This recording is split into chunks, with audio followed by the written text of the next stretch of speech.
And Russia, of course, also remains a critical priority and is a significant focus right now in light of President Putin's tragic invasion of Ukraine in February, which has produced a shock to the geopolitical order with implications for the future that we are only beginning to understand but are sure to be consequential.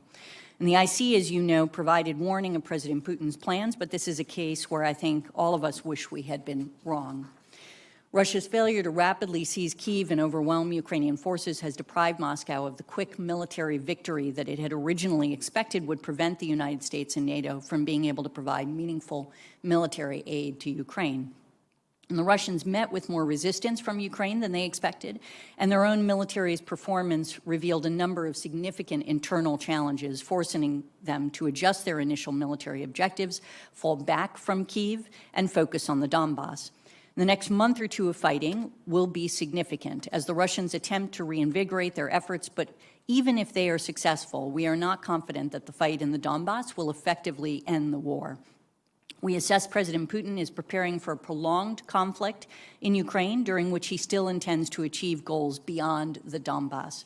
We assess that Putin's strategic goals have probably not changed, suggesting he regards the decision in late March to refocus Russian forces on the Donbass as only a temporary shift to regain the initiative after the Russian military's failure to capture Kyiv.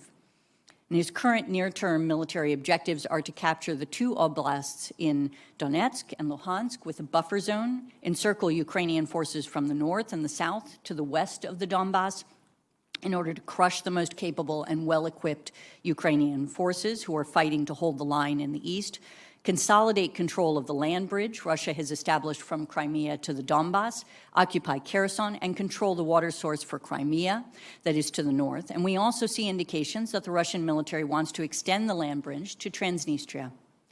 And while the Russian forces may be capable of achieving most of these near-term goals in the coming months, we believe that they will not be able to extend control over a land bridge that stretches to Transnistria and includes Odessa without launching some form of mobilization. And it is increasingly unlikely that they will be able to establish control over both oblasts and the buffer zone they desire in the coming weeks. But Putin most likely also judges that Russia has a greater ability and willingness to endure challenges than his adversaries, and he is probably counting on U.S. and EU resolve to weaken as food shortages, inflation, energy prices get worse. Moreover, as both Russia and Ukraine believe they can continue to make progress militarily, we do not see a viable negotiating path forward, at least in the short term.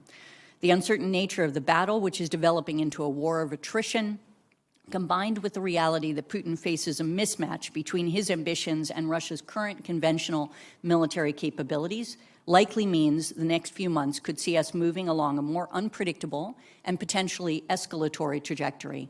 At the very least, we believe the dichotomy will usher in a period of more ad hoc decision-making in Russia, both with respect to the domestic adjustments required to sustain this push, as well as the military conflict with Ukraine and the West.